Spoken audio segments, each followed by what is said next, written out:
Hello everybody, welcome back to the channel. Another day, another video, and I keep getting asked in all the Q&As, what's my top six, what's my top four, da da da.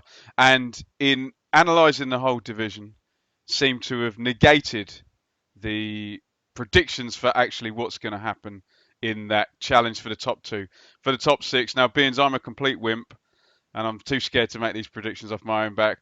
I've brought a friend on. So, ladies and gentlemen, from footballlab.co.uk, you may have heard him on Not the Top 20 pod 2 episodes back. Mr. Gab Sutton. What's happening, Gab? Hi Ben, how are you? Not too bad, thanks. I'm good. I did the cardinal sin. I was driving in my car, I have an ingrown hair there, and about 5 minutes before we went to film, and so now I have a big scab on my face, which obviously I've just drawn attention to. I'd rather just don't. So, Gab, just out yourself quickly, just so everyone knows you and I are completely neutral and have no business in the top six whatsoever. Who's your team? And just tell us a little bit about the website. Yeah, I grew up supporting Birmingham City, and I still follow them. Yes, I suppose kind of writing about football, you got to be slightly more kind of neutral about it in a sense. But yeah, they're the team I follow, and I've kind of for the Football Lab, I set it up a few years ago to try and sort of maybe offer a bit more coverage of teams that don't get as much sort of headline space, if you like, in the kind of mainstream news. So yeah, hopefully we've done that. And hopefully we'll get some visitors afterwards. So footballlab.co.uk, and it's not just Championship, Gab. It's League One and League Two as well. Yeah, That's right, yeah. cool. Right, let's talk Championship because my channel is unashamedly and purely Championship only. So we're 18 games to go now. It looks like it's been panning out for a while, but I don't know. After this West Brom game the other night, I kind of looked at it and I thought, right, okay, I don't know how many more changes we're going to get to this now. So West Brom go to Bolton and win on Monday night, which with 18 games to go leaves the table. Leeds up the top on 54, Norwich 1 point behind in second on 53. West Brom and Sheffield United then both 3 points behind, so one game back each on 50. And then you look at it and you've got Borough churning it out, but they're 6 points off Norwich, and Derby 7 points off Norwich. Are you with me? Is this a four-way fight now for the top two places, or can you see one of the two teams further back, or God, even further back than that, getting involved in the top two chase? Well, I think Leeds and Norwich have made strong claims for those top two places. I have to say, I do have reservations about West Brom. I don't think they were particularly strong last night, and I think that probably a better team than Bolton might have made them pay that little bit more. But I would say that Norwich and Leeds are probably the two teams that I would expect to be sort of, if not get automatic promotion, go very, very close. Interesting, interesting.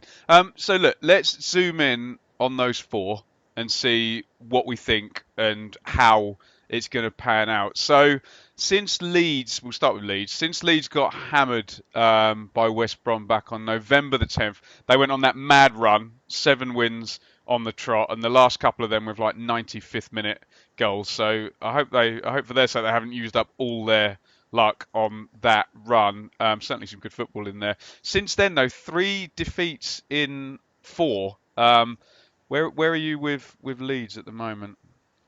Well, I think you'd have to classify the recent run as perhaps a wobble. I wouldn't have said that after the back-to-back defeats because I think based on the whole game, although they lost 2-0, they actually did quite a lot. They couldn't have done much more to sort of go and win that game. They had a lot of chances. It was more about sort of holes, sort of last-ditch defending, and sometimes you get the odd game.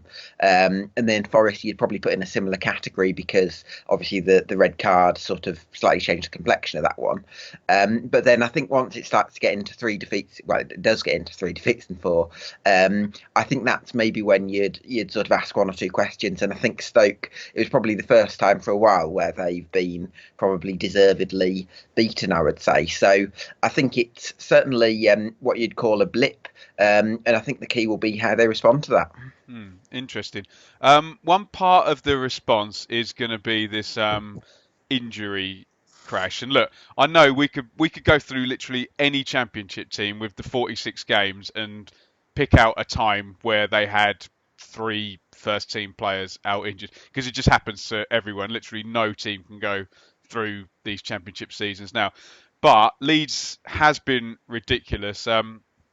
Cooper came back. They lost Hernandez for a while. Bamford's been out ages. Brown has been out ages, and still there's Douglas, Berardi, Dallas, Brown, and Bamford, like I mentioned. We'll go on to Norwich, and I know they've got a few out, but where do you think Leeds would be if they had? I know there's been some brilliant. I think they've put 8 academy players in or something ridiculous this season. Where do you think Leeds would be? Say just 2 or 3 of those were injured. It's an interesting question. I mean, I think sometimes the the injuries to certain players has actually hasn't been a bad thing, because I think if you watch the 2-0 win over Derby, where they were without Barry Douglas, who for some time we've kind of considered him to be, best left back in the Championship, but actually Alioski, I thought, put in a really good performance. He did. Yeah, I was at that game. Yeah, he did. Yeah, and I actually think that in some ways it suits Alioski more playing at left back than as an actual winger, because he's more kind of. I can't hack a left back wearing 10 though, Gab. Do you know what I mean? It's the most Bielsa thing possible, isn't it? There is that, yeah. Jonas Knudson's Messi in disguise. Oh God, don't. Interesting. So I looked at the fixtures, and there isn't actually that much in it. We'll find a few patterns as we go through this, but I looked at who these teams have got left in the top 6 and who they've got left in the bottom 6. Although arguably, sometimes the middle teams who've got nothing to play for and just relax can be equally as dangerous. But Leeds have still got 4 of the top 6 to play, which is pretty much par when you look through all of this. But 3 of them are at home. They've only got to go to Borough. They've got all of the bottom 6 to play, and 4 of those. Oh, sorry, 3 is 3 and 3. So 3 of those are at home. So the fixtures. You're going to see, I think, one worse and one better than that. But what's your read just coming in this last 18 games now as those players drip back as well? Well, I think it's difficult to read too much into the fixtures, because if they're playing some of the bottom 6 teams towards the end of the season, then that could potentially be quite a dangerous game if there's teams sort of fighting for survival. I think in terms of the injured players, I think whether they need a bit more backup for Kemar Roof. Obviously, it felt a bit unfortunate for Patrick Bamford, because if you remember, he came off the bench to score that winner against Bolton, and then sort of celebrated with the fitness staff who had helped him. So you kind of felt like that could be. Did he get injured celebrating? Well, yeah, it was sort of pretty much like that, I suppose, wasn't it? It's kind of a little bit unlucky, really, because I do think that Leeds, there's going to be a lot of games between now and the end of the season. I think Kemar Roof has been brilliant in that kind of false 9 role, but whether they could have done with that backup remains to be seen. So I think that working without that extra bit of squad depth could be a bit of a challenge for Leeds. Interesting.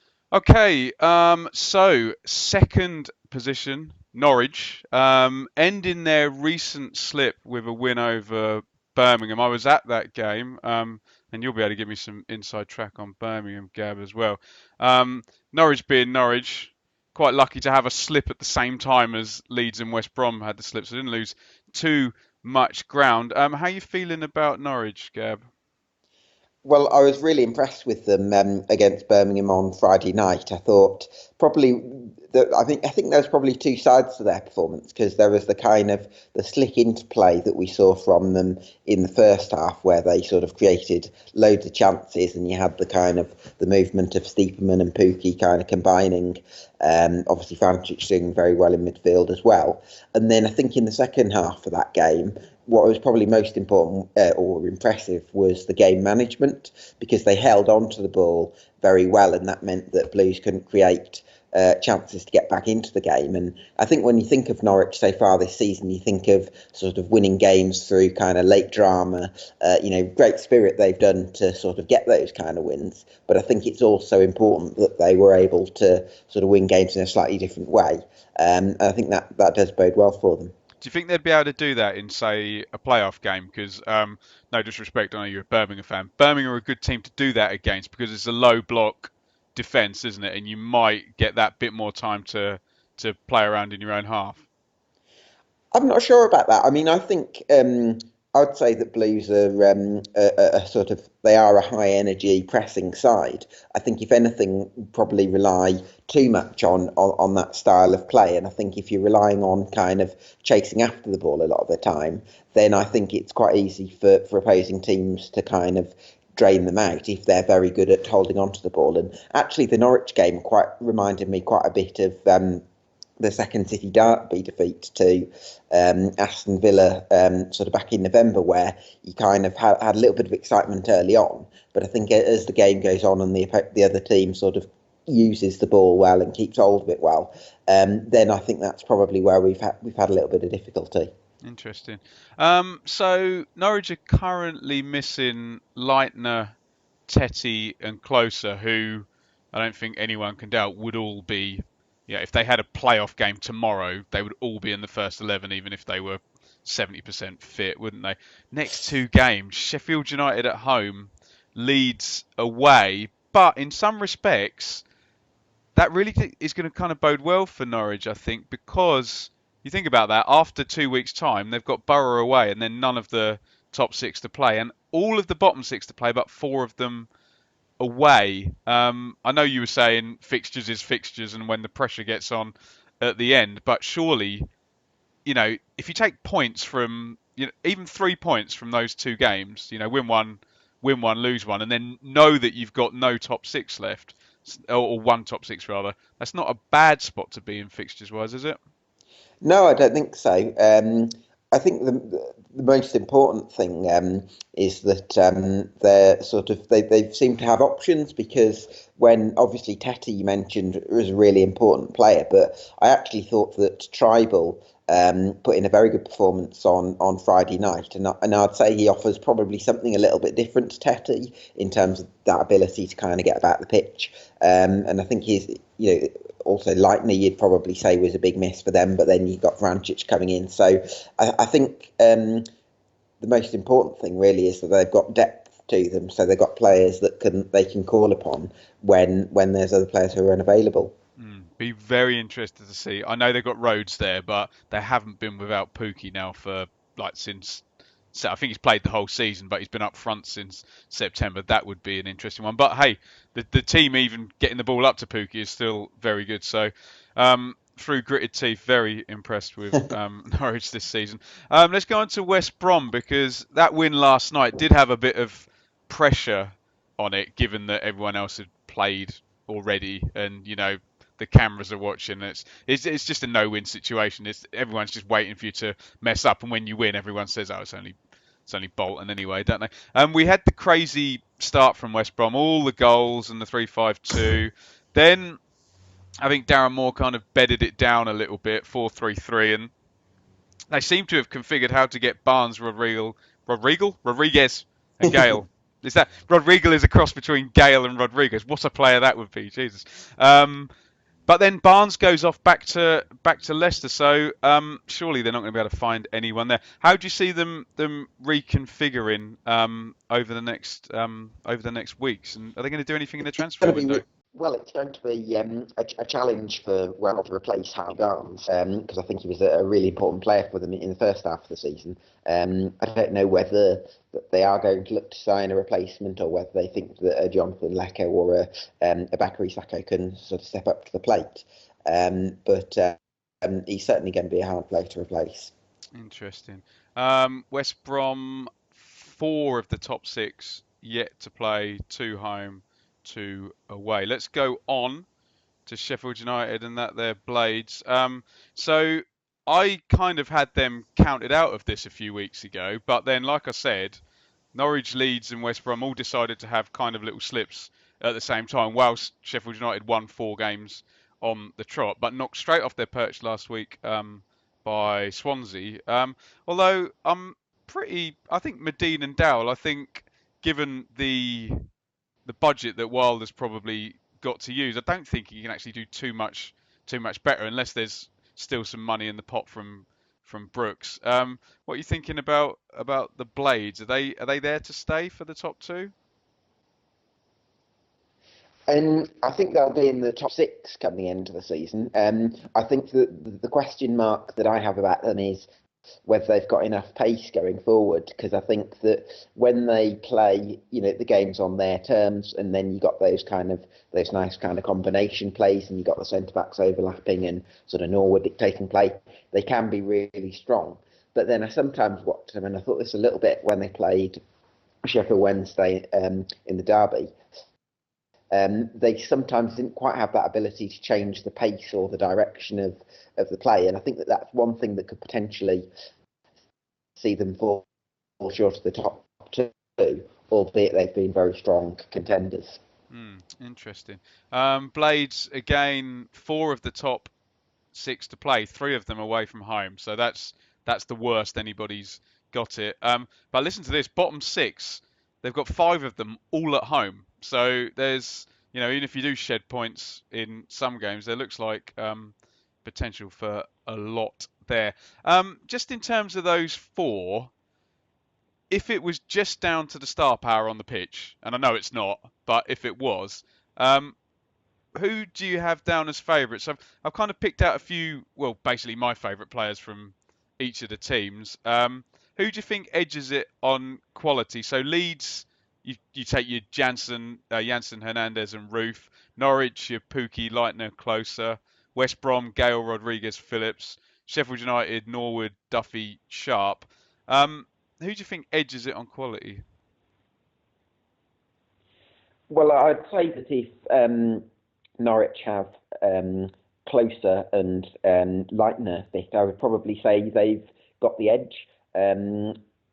But it's an interesting question because I do like Janssen and Hernandez and Roof. They're a very good trio. So I'd say that they're probably a class above. Those two are probably a class above the rest for me.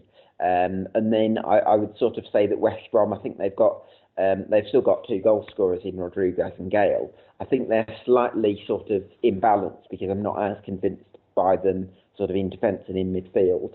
And I see Sheffield United as more of a sort of playoff team than a top two team.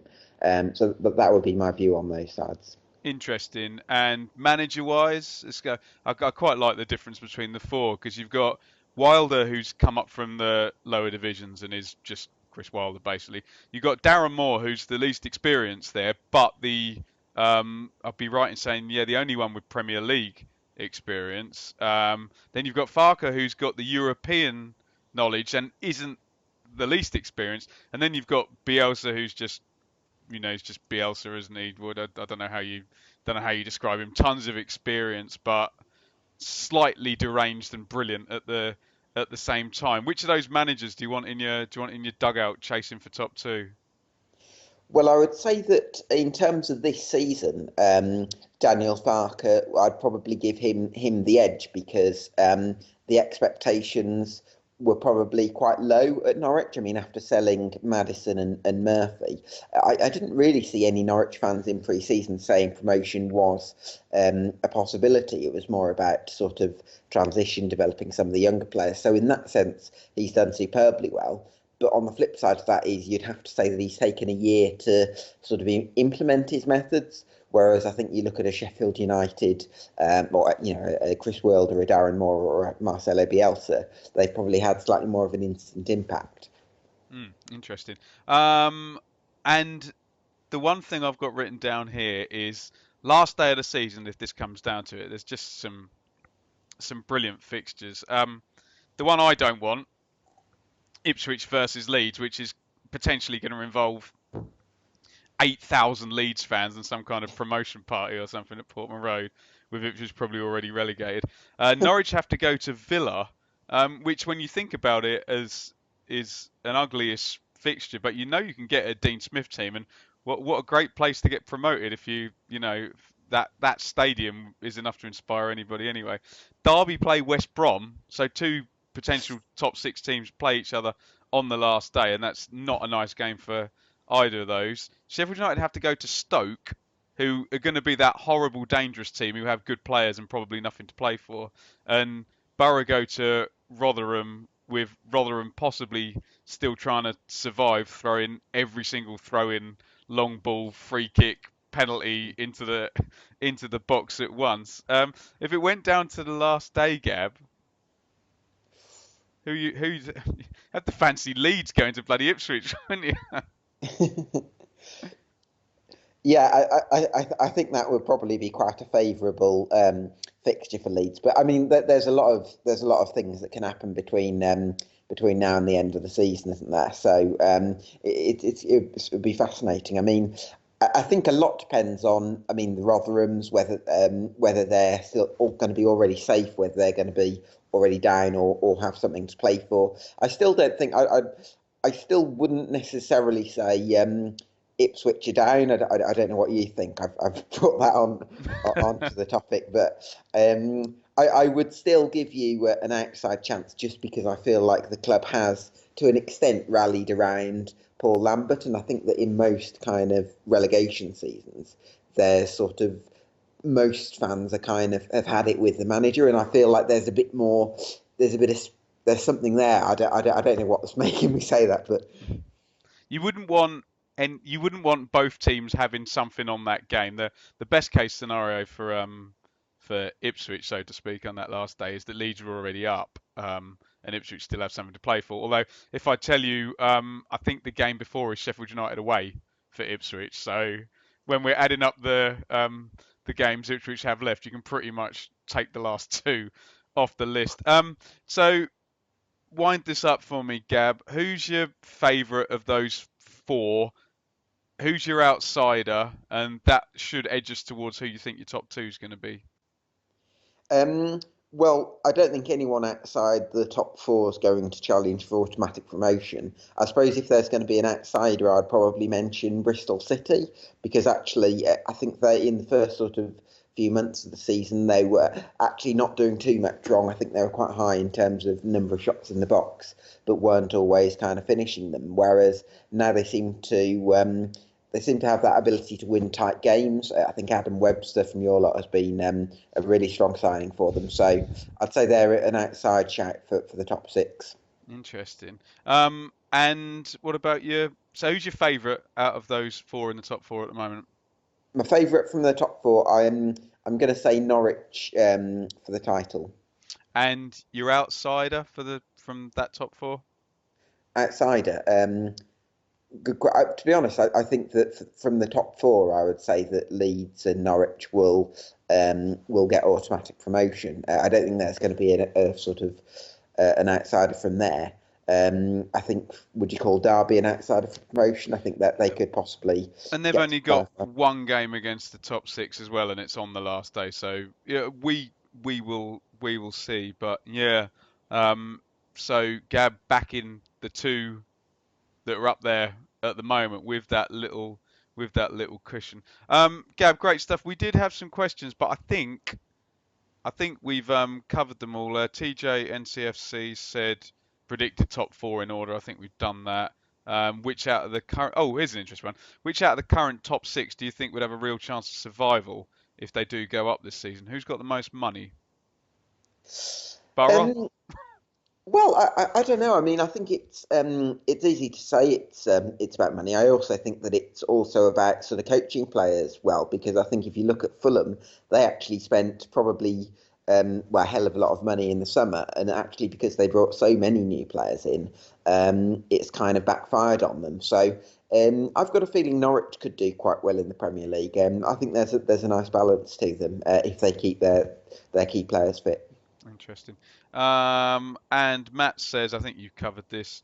Do you think Hull, Bristol City can make the playoffs? Hull a bit far back, although they're only a couple of points off Bristol City, aren't they?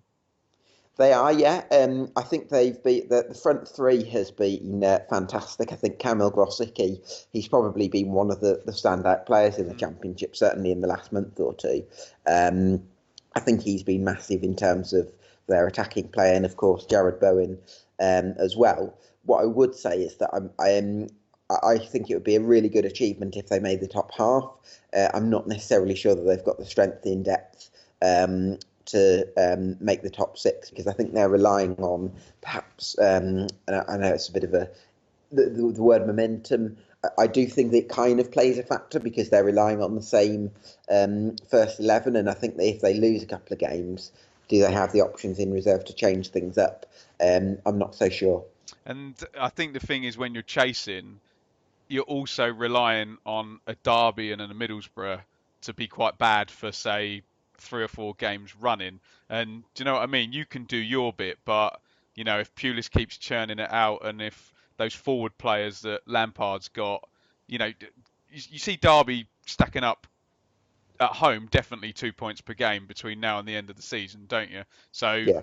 providing those two do reasonable to good business between now and the end of the season, they're going to be hard to shift out, even if Bristol City and Hull do play well. Gab, thank you so much for coming on. Really enjoyed it. Hopefully, we can get you back on and we won't have so many internet connection issues. Give another plug for your website and your Twitter, so some of the subscribers here can head over there. Yeah, if you could just search the Football Lab, and I'm at underscore Football Lab on Twitter. Yeah, thanks a lot for having me on. I've No, enjoyed. no probs, Gab. And you can often find, Gab, you kind of do, you're like me, you do a random championship game most weekends, don't you? Yeah, yeah, I do EFL games. Yeah. Yeah, awesome stuff. Right. Thank you everybody for watching. As always, we welcome your input in the comments. Keep it civil. If you disagree with us, you don't need to swear at us. You're allowed to disagree with us. That's fine. We know anything can happen between now and the end of the season, so we're just trying to call it how it is at the moment. But a few people had asked in a lot of the Q&As, so thought worth doing the video now. Maybe we'll revisit it, Gab, or something with 10 games to go, and have a. To be honest, we're only going to be able to predict it like 90 minutes before the end of the season anyway, so you know how it Even goes. then, we'd struggle. Oh God, last day of the season is ridiculous. Someone's always 2-0 down after 14 minutes that you don't expect whatsoever, do you? And then it all flips around completely on its head by 75 minutes or what have you. As long as it's interesting, as long as you don't get, where you've got the 2 games and the one team that desperately needs to win starts losing and the other team starts winning within like 10 minutes, and you're like, okay, this is boring. Where is my Aguero moment? But look, follow Gab on Twitter and go and visit his website. Loads of analysis, and I know if you're at this channel, you'll you know you're not a Premier League big boy, are you? If you're at this channel, you'll be interested in some proper football down in the EFL. Follow me on Twitter at Benjamin Bloom, and if you haven't, hit subscribe to the channel, and plenty more of this between now and the end of the season. Say goodbye, Gab. Cheers, guys. Bye bye, everybody.